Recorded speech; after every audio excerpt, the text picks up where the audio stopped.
Bonjour et bienvenue à ce premier vidéo de notre cinquième semaine de STT 418. Dans cette vidéo-ci, on poursuit avec la fin du chapitre 2 avec la section 2.5.3 sur la formule de Bayes.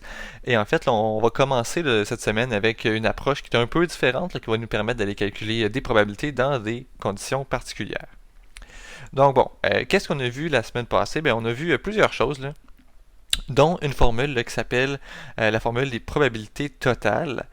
Et donc, ça, ce que ça nous permet de faire, au final, là, ça nous permet de prendre donc un événement F et d'aller le séparer là, sur plein de petits sous-événements EI.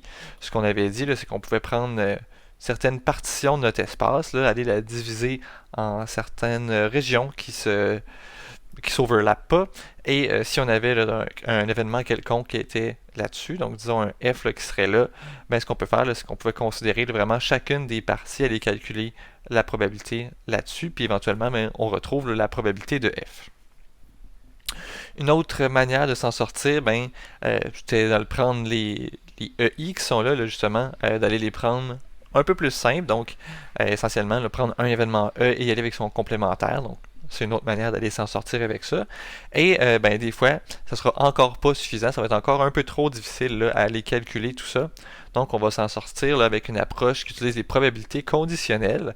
Donc, c'est l'approche qui est mentionnée ici. Essentiellement, c'est de reprendre l'approche ici. Là. On prend notre E, on prend notre E'.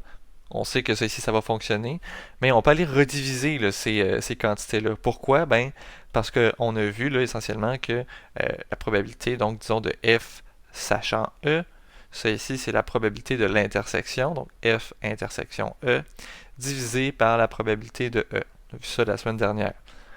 On a aussi vu qu'on pouvait réécrire cette expression-là. Donc ça ici, là, je pourrais dire que c'est équivalent à l'expression suivante. Donc on prend probabilité de F sachant E, on le multiplie par la probabilité de E, et on obtient donc la probabilité de F intersection E.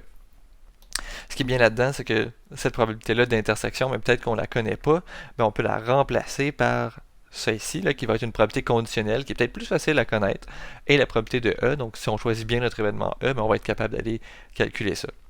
Et donc, ben, en remplaçant là, les deux probabilités par les probabilités conditionnelles, on obtient là, cette nouvelle expression-là là, pour la probabilité de F. Et ben, cette probabilité-là, elle a finalement un sens qui est tout à fait là, différent de ce qu'on avait auparavant. Ça ici, là, on va pouvoir dire que la probabilité de F, donc la probabilité de F s'obtient comme une moyenne pondérée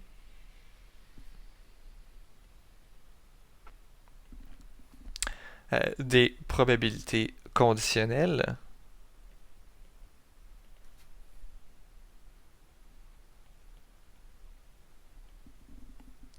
de F sachant E et F sachant E'.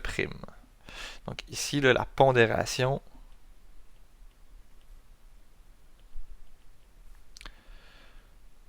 correspond aux probabilités des événements,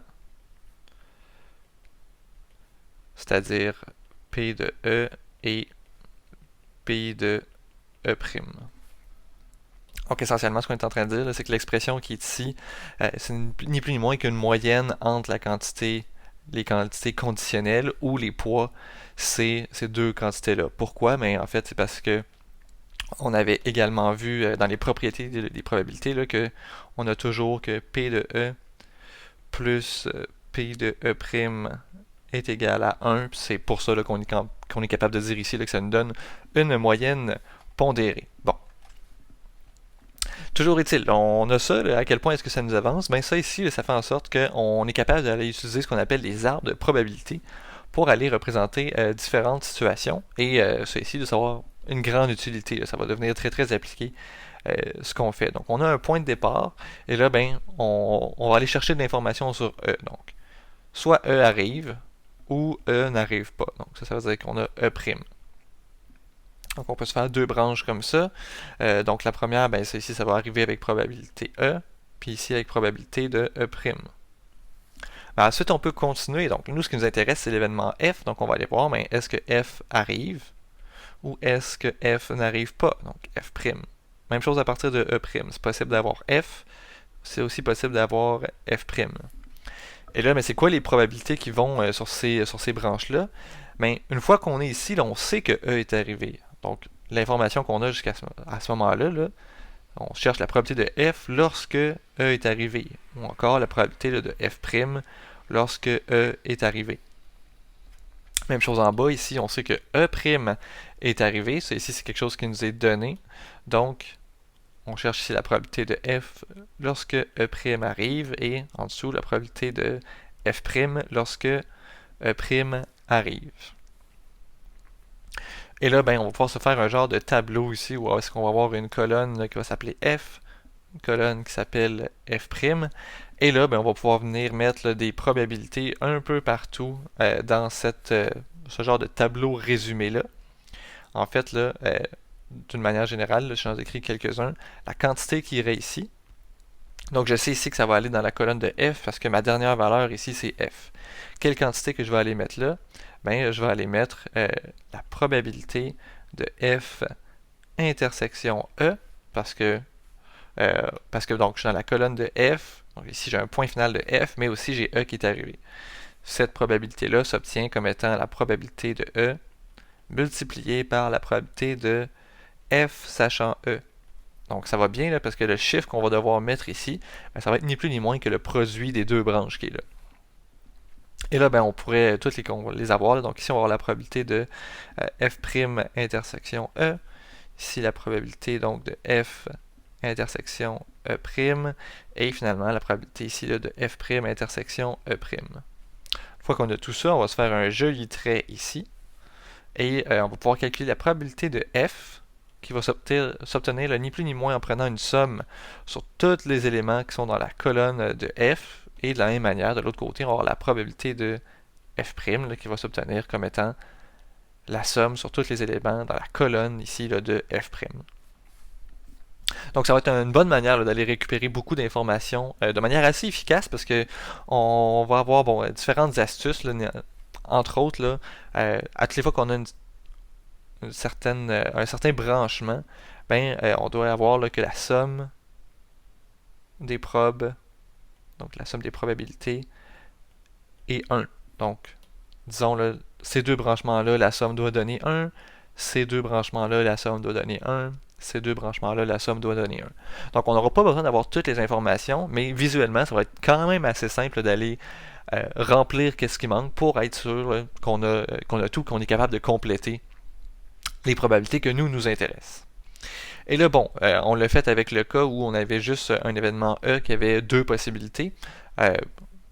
C'est possible de le faire avec un cas qui serait plus général. Donc, on pourrait faire là, essentiellement un genre de dessin qui serait semblable. Donc, si on aurait notre point de départ, je pourrais avoir plusieurs branches. Donc, ici, mettons que je mets 3 petits points. Comme ça ici. Donc, je pourrais avoir E1, E2, En-1, En, et à chaque fois ici, ben, je pourrais reséparer là, en F, F', F, F', F, F' et F, F'. Encore une fois, là, il va falloir mettre les probabilités sur chacune de ces branches-là. On n'aura peut-être pas l'information de partout. Par contre, là, on va voir que la somme ici doit donner 1, et la somme là, sur chacun des petits couples ici là, doit donner 1 aussi. Ça ici, ça devrait nous permettre d'aller mettre toutes les probabilités sur chacune des branches, puis ensuite, ben, on fait exactement la même chose que tantôt. Là, on va voir notre colonne, mettons F, notre colonne F', là on va se retrouver avec des probabilités qui vont alterner là, un peu comme ça. Éventuellement, on va pouvoir aller trouver la somme, donc on va pouvoir trouver la probabilité de F et la probabilité de F' en prenant la somme, soit de tous les éléments dans la colonne de F, ou en prenant la somme de tous les éléments dans la colonne de F'. Donc c'est bien beau tout ça. Probablement qu'un exemple va parler un peu plus que tout ce charabia-là. Là. Donc on va y aller avec l'exemple 2.5.13 qui est tout juste en dessous. Donc ici, qu'est-ce qu'on nous dit? Ben, on nous dit là, qu'on a 5 urnes qui contiennent chacune des boules bleues et des boules noires, là, comme on le voit dans le petit pictogramme. Donc on va tout de suite mettre des étiquettes à ces urnes-là pour être capable de les différencier. Là. Donc ici, on va mettre U1 pour la première, U2, U3, U4 et U5, donc nos 5 urnes. Et on nous dit donc, on tire au hasard une urne. Donc on choisit un bocal et après on choisit au hasard une boule. Nous on s'intéresse à savoir c'est quoi la probabilité que la boule qui soit tirée soit noire. Donc bon, évidemment pour ça, il faut falloir se définir un peu des événements. Là. Donc, si je me permets dans le haut ici, donc N, ça va être l'événement la boule tirée est noire.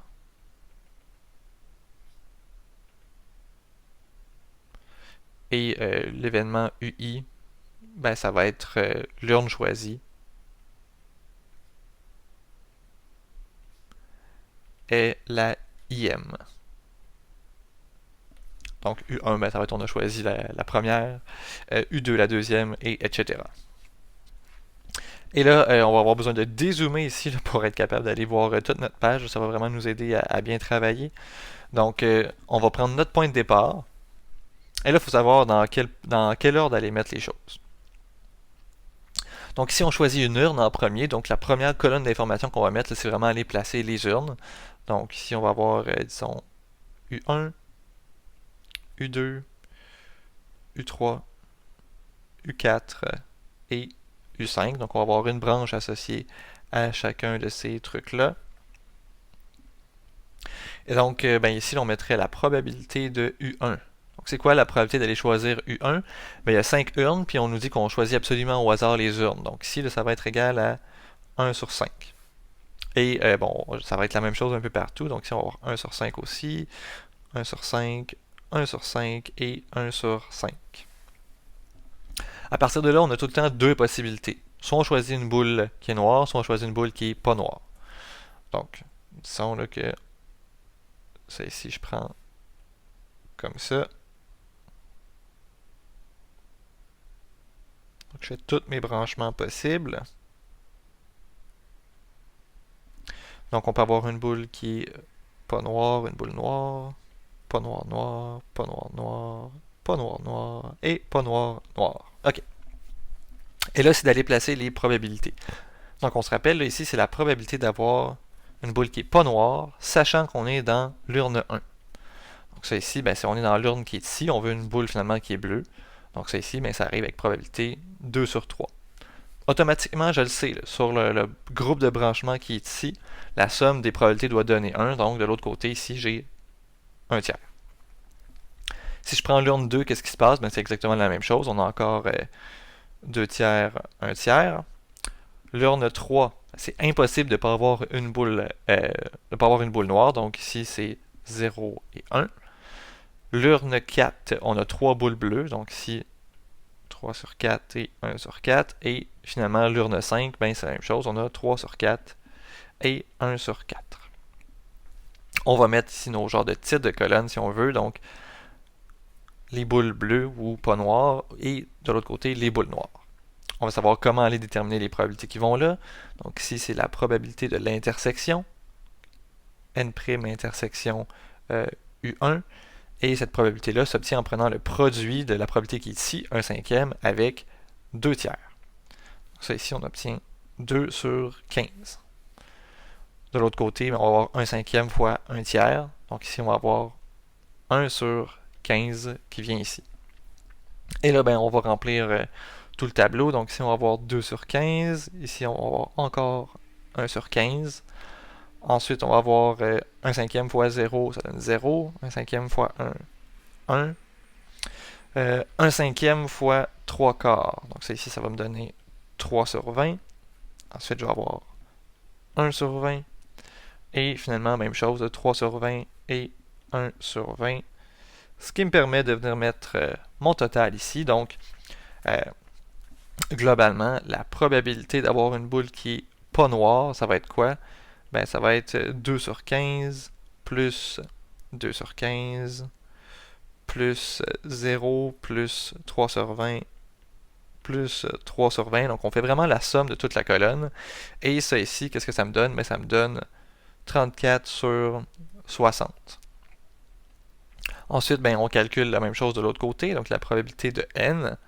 Donc on fait la somme de toute la colonne, et ici on va obtenir 26 sur 60. Et vous remarquerez là, que, encore une fois, si on prend le total ici, là, entre ces deux lignes-là, le total doit toujours être de 1, parce que ben, la somme des probabilités, là, ça n'a pas le choix, ça donne toujours 1.